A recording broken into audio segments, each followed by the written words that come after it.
Okay, good morning, everybody. This would be, I think I'll call these types of things the uh, real-time teaching, because it's unplanned. But the ones I do on a Sunday, I was calling those real-time, but those are ones that are planned teachings. So either way, today is July 17th. I could also do the news some more, but let me just discuss a few issues. Oh, and before I forget, I saw in my notes, I just posted Acts 5, and when I do my posts or teachings in that manner, it's all part of spiritual worship. I don't just run, oh, my phone's going off again, look at this Facebook. Even though I have I think I have the airplane mode on. That'll give me a little thing to talk about as well. Facebook, it manages to. I don't have messaging on my phone like that message thing so they detect automatically that if you don't actually go on Facebook, if you're just posting your links, then they think that, oh, maybe this person is not as active. So it'll send me things. And it comes through as a text. One just came through. But it's someone's having a watch party in a group that you belong to. Meaning it's not something even that one of your friends sent a message. It's added in multiple groups, like I'm in New York City group, Manhattan group, because that's interesting to me. And it's somebody I do not know from somewhere in some part of the world is having whatever that is, a watch party sometime, and then it wants to text you. And what we found out this last year, by the way, that Facebook as well as social media, they did an analysis understanding that the way that they would attract people and even the younger kids to be more involved with their particular social media site was they would have all types of ways, likes and things of that nature. And tragically, we've had stories of kids who've committed suicide because they were bullied on social media and all. But children also, younger people, that people unfriended them and all, and then these things happen. And they knew in the beginning that this was a way to get children as well as adults addicted to social media. And they also knew that it would have very bad effects, but they decided to go that route anyway.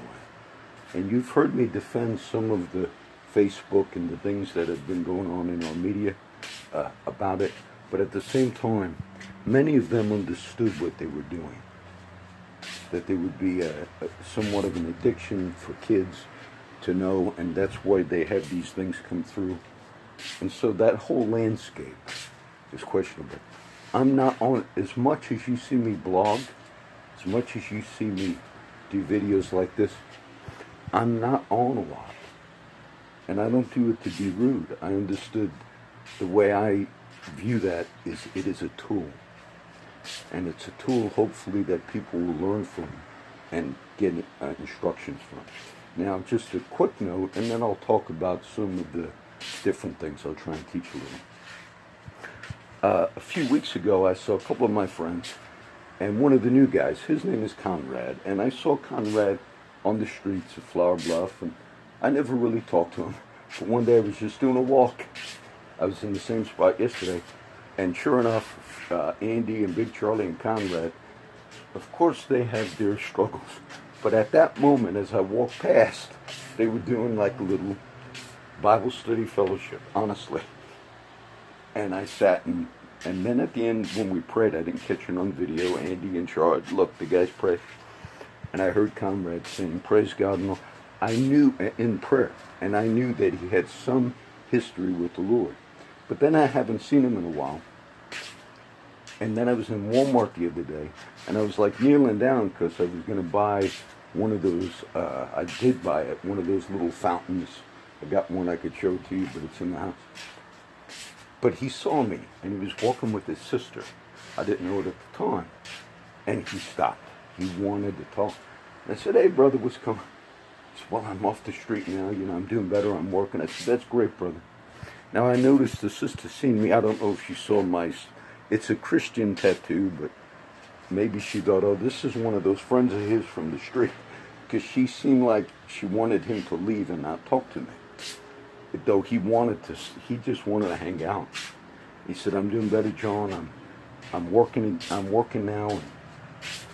And it was interesting, just that little dynamic, if you will. Now, I watched a couple of, I mentioned this as some of the Netflix teaching things, not just entertainment. And I did one, and the title was Genius of the Modern World, and it covers philosophers, and Genius of the Ancient World. That's how I got on the Socrates one the other day by accident, because I was going through the one on Karl Marx, Friedrich Nietzsche, and Freud, Sigmund Freud. Now, this could be instructional in this way. It's interesting. These are famous. There are some famous atheistic philosophers. And as the rise of, after the Enlightenment, which was a good thing for society and humanity, but then you had particular thinkers, and we had, of course, what we refer to as a scientific revolution. I was teaching one of my homeless friends about that. I mean, teaching it, actually, not too long ago. I watched one on Einstein.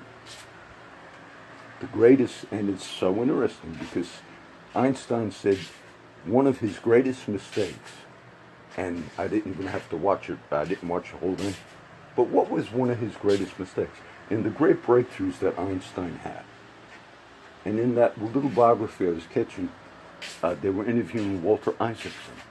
I have the biography, or the biography that Walter Isaacson wrote on Einstein, which I read. It actually is right there. Just so happens it's right there. What was the biggest mistake that Einstein himself thought he made?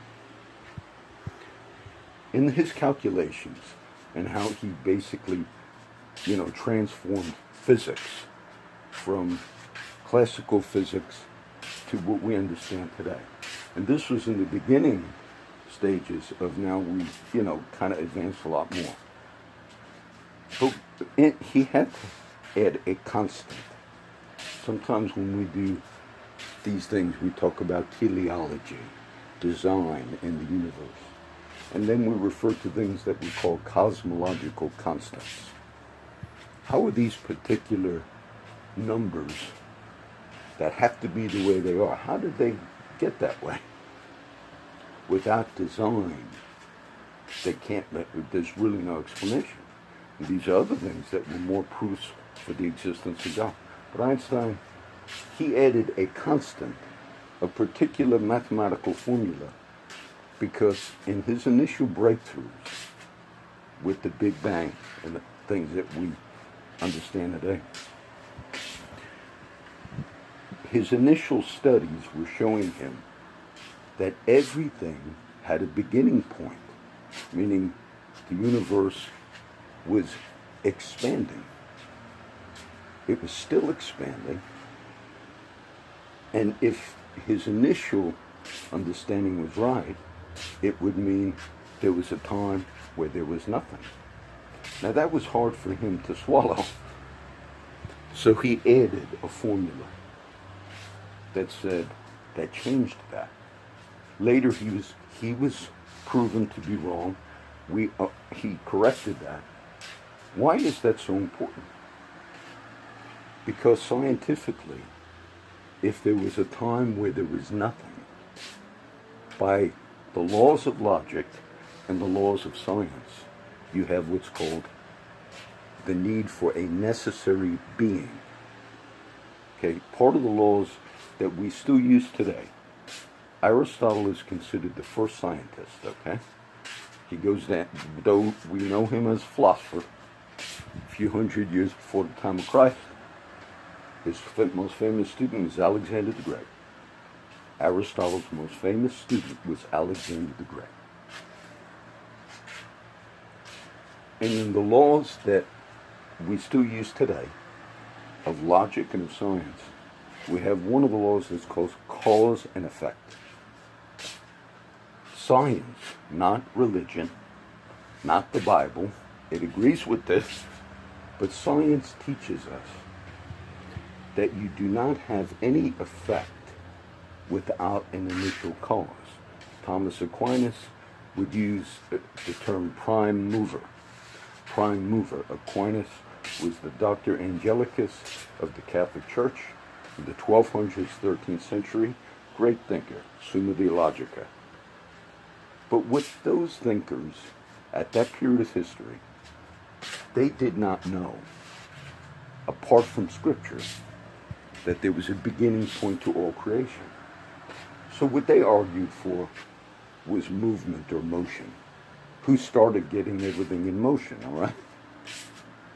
But if there would ever be a time in the history of thinking and science where we understood that there was a beginning point, meaning you had nothing at one point, and then the point of singularity, Big Bang, you had the beginning of things.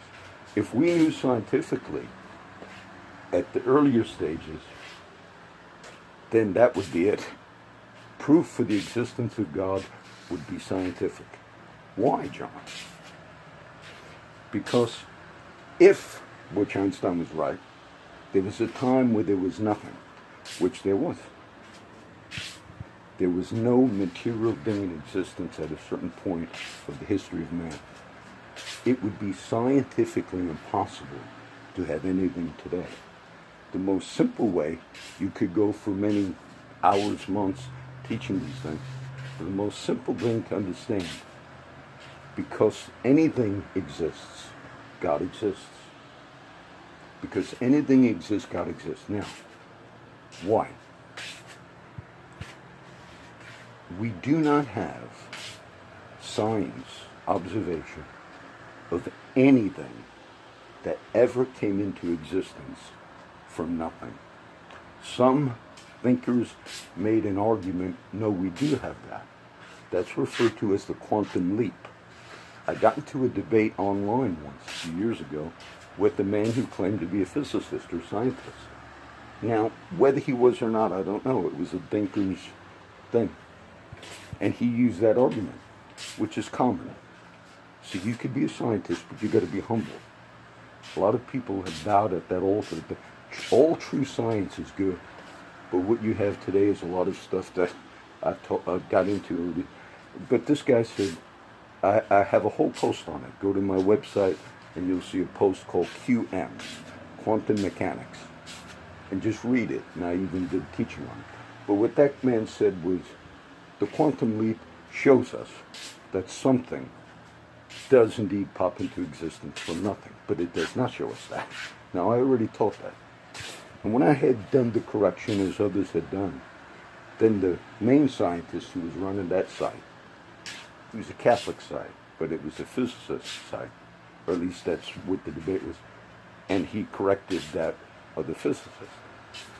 And in short, the reason we today have, contrary to the late Stephen Hawking, the reason today we have no scientific evidence that something pops into existence from nothing, meaning you don't even have a being, is because everything that you could ever examine in science today, the observation of things, comes from a fabric that's already in existence. Meaning you could never ever examine even the quantum leap. You could never find a place where nothing exists right now. You say, well, John, look, how about we examine the heavens? Look, that the universe exists, okay? So you don't have any pristine environment where there is nothing, where you can put the microscope or the telescope and say, okay, we have found an area where there is nothing. Let's look at the quantum leap. There it is. No, you're looking at something already. Okay, that's the short of it. All right, so Aristotle showed us, science shows us, that every single effect has a cause. That's science. That is science. David Hume challenged, and some confuse Hume, thinker, philosopher, British, I believe, but David Hume said, we don't actually know exactly what every cause is. Okay. One of the things that we also challenge is some thinkers, some of the atheistic thinkers, I'll get to Marx at the end, or Nietzsche, they said they challenge the basic reliability of sense perception. Some of the thinkers, when they began going this line, whether it's Camus, Sartre, but before him, men that I'm discussing, Nietzsche, they said what we look at and what we observe is unreliable. And some said it's not even real. Okay, now science is the observation of things. Now when they get into that realm, they're challenging what you say is the basic reliability of sense perception. It would be hard for us to do any science at all if we started with the presupposition that everything we're looking at, we don't know if it's even there, okay? Now, if you want to make that philosophical argument, you can't really do science. St. Augustine, a great thinker of the early church, the Bishop of North Africa, Hippo, he himself is a thinker as well as a Christian theologian, the Confessions of St. Augustine. He himself grappled with that, and he used an example called the bent oar.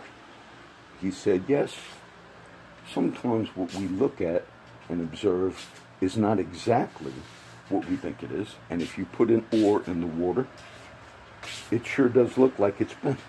So what the eye is seeing at that moment is indeed not reliable. It sees an oar, but it perceives it as being bent when it is not bent. Okay, so, but you need to do science, you need to have the basic reliability of, okay, that's a little map there. I'm looking at a camera or a phone right now, and if you challenge that, and somehow, so they said, nothing, you can't. But what Einstein showed us was there was a time where there was nothing. And by necessity, you have to have something that was before that. Because science shows us, if there was a time where there was nothing at all, not even a being, then you would have nothing today. Every single effect has a cause. Now, some question, therefore, why does God not have a cause? And if you go down that line, you say, then, okay, what would be the cause of God? Well, there was a God before him. Some said that, okay? Oh, okay, there was God before him, okay. And how far back would you go? That's called infinite regress. It doesn't work mathematically, to be honest with you. But the point still is, at one point, there had to be God that always was. Now, to have a being that always existed, without beginning and without end, that is not scientifically wrong. The law of cause and effect does not discount that you could have a being or something that always was. And a lot of thinkers used to think that that was the universe, meaning some said the universe always was. And the late Carl Sagan, who was a great thinker but also an atheist, and you can watch some of these cosmological shows, he says all there ever was and all there ever... Actually, no. Do you reject Einstein, Mr. Sagan? There was a time where you didn't have any of this, nothing. And so there had to be something that was non-material that already existed.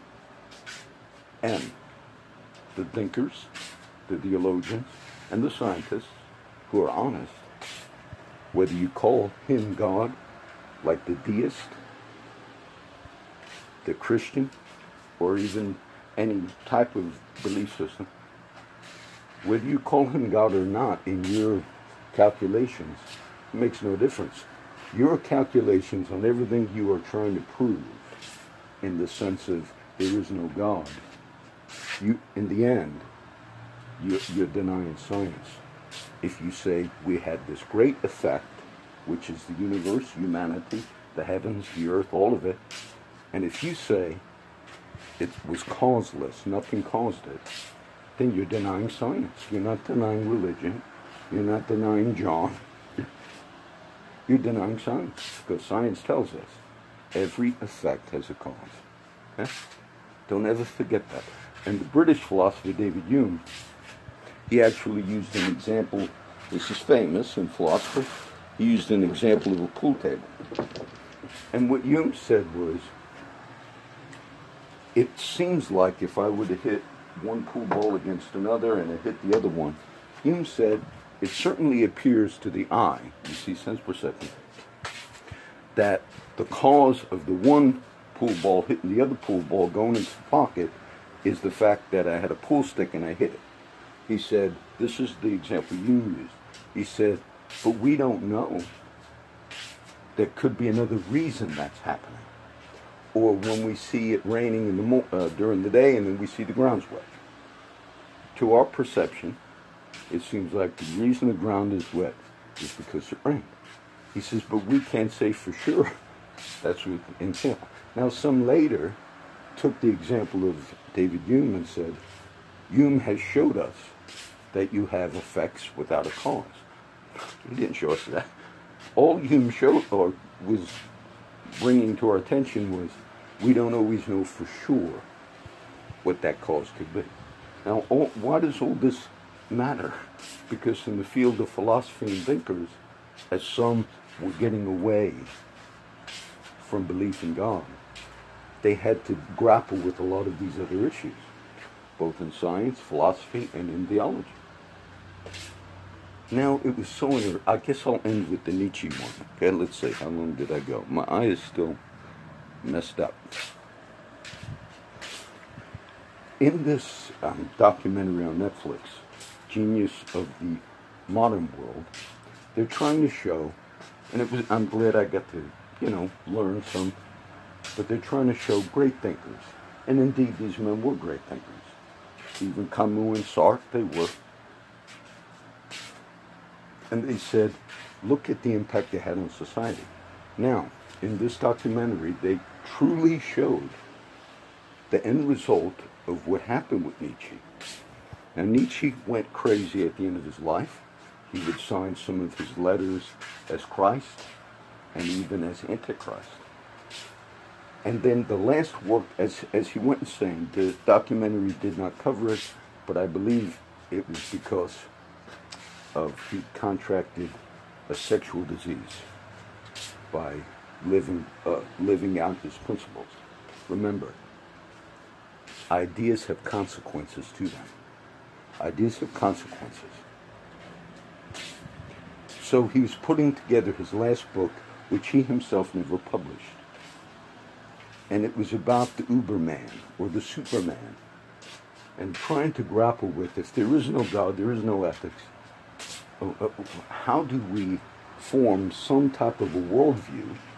What is this about? And in the end, the worldview was somewhat, I don't want to say exactly like Ayn Rand's Atlas Shrugged, but the worldview of Nietzsche was every man, and this is a term of Darwin, evolution and all, every man, in order to reach his full potential, if you have to step on the other person, he was rejecting the concept of ethics and compassion, a critic of charity, of helping the underprivileged.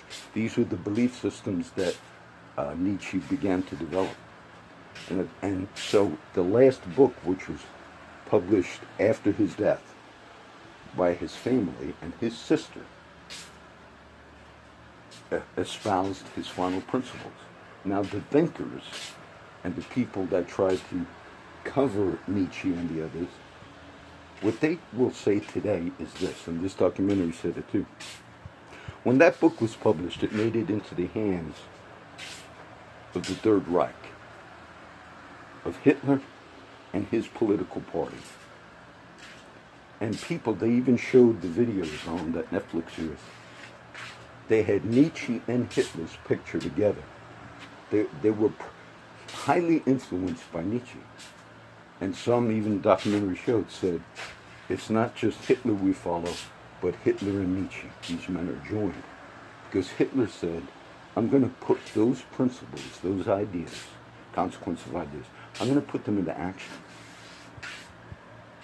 And some of the principle was, in order for man to advance, even if he has to step on or ethnically cleanse the weaker races, this is the ultimate Superman, Nietzsche's Uberman, if you will.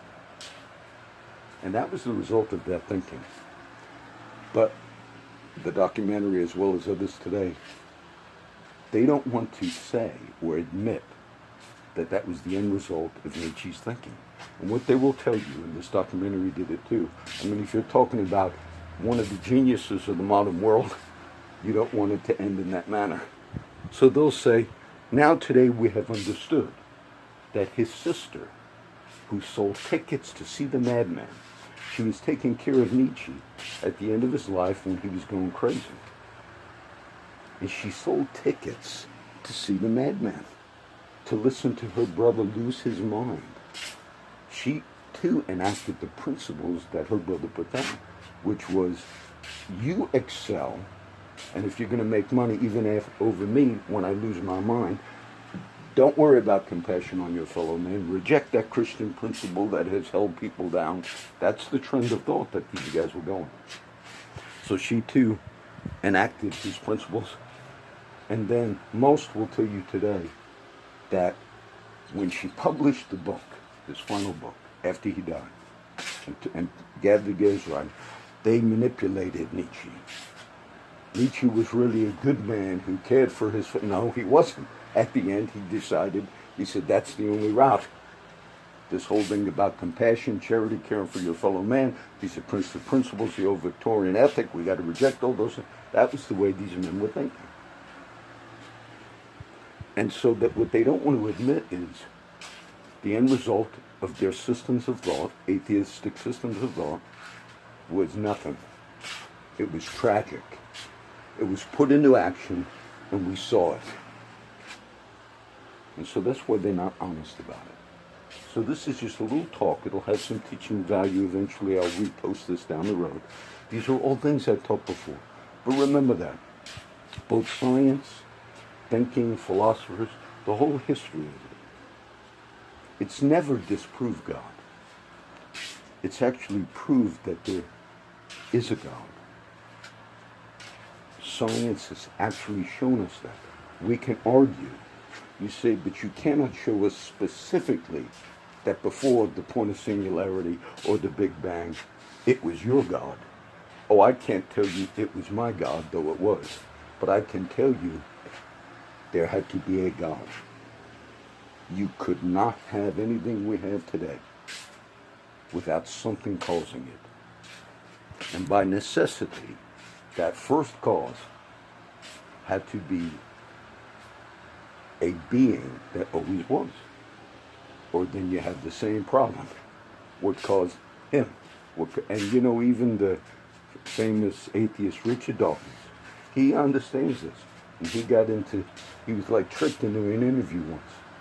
They said, well, and all these things we're talking about. Said, well, what do you think did it? You think maybe an alien being? Oh yes, could have been Dawkins. He said it could have been alien. Do you think that alien being, that being that you're not familiar with, you think he was intelligent? Yes, well, he had to be intelligent, because look at the intelligence we see in design and creation in the universe. Do you think he was powerful? Well, yes, yeah. He basically described the attributes of God in trying to reject God. The only difference is he was calling him an alien in his mind.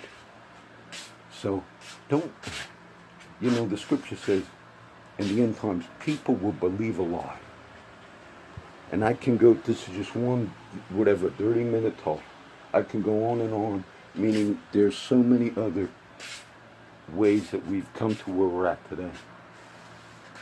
So if your worldview, your thinking, if it's saying we're going to find a way to challenge, and some challenge it by saying language means nothing, and these men wrote books using words, but yet at the same time saying words mean nothing. Words mean what? They're losing their minds. You see, Scripture says, don't let the wise man glory in his wisdom. See, God gives wisdom. Paul, as you read in Corinthians, Paul said, we speak not the wisdom of this world, but the wisdom of God. Now, God deposits wisdom into us, and it's a gift. He gives to us as his people, his church. Open your mouth and I will fill it. But don't glory in that wisdom, because in the end you look like a fool. The simplest child, if you would take him and he begins to understand them, and you say, see son, look at everything, look at these beautiful oceans and horses, and if you were to tell that child, and guess what, it came from nothing. It came from nothing. The child would not believe that. And maybe as that child grew and he grappled with all these other theories and everything, maybe you can convince, you know what, we think they're really good. And then you come to Einstein, Walter Isaacson, the great breakthroughs, and science once again says no. No. There was nothing at one time, no matter, no material thing. But because of that, there has to be a God. There has to be a cause. And that cause himself is not dependent on any other thing to exist. That's what we say necessary being, all right? So it's just a little talk, but you'll see it in the future. And we got to be humble to understand. The last book that, I believe it was his last book, Stephen Hawking, and they've grappled with this. The thinkers have grappled with this. And they've grappled with what I just told you. And in Hawking's book, to put it simple, he said, forget the title of it, but he said, he gave an example. You have like a hill of dirt over here, then you have an empty hole in the ground where that hill of dirt was dug out of. And then he said, in his attempt, he said, therefore, because there was an empty hole there, and there's a hill there from the dirt, therefore, everything came from nothing, because it demanded that everything came from nothing. He didn't answer anything. And he was refuted by other thinkers, other scientists. But he wanted to show, we can prove that everything came, talking about gravity. But he was wrong. You know, remember, all the media had figures, talking heads. Look, he showed us. Do you have any knowledge about the things that you tell the public? Because the media reported that. Media reported that. By the way, the great breakthroughs of Einstein, I'm looking at a picture of New York, great breakthroughs of Einstein. You know, the New York Times, it was so interesting because Einstein and Charlie Chaplin, they were like two of the most popular public figures in America at that time. It was like an amazing thing. And Charlie Chaplin said, you know, people like me because they understand me. But Einstein, you're popular, people like you because nobody understands you. But we can, even in a simple way, right? So this is the little real-time teaching, philosophy, the existence of God. You can study a lot of this on your own. But in the end, it's a gift of faith, okay?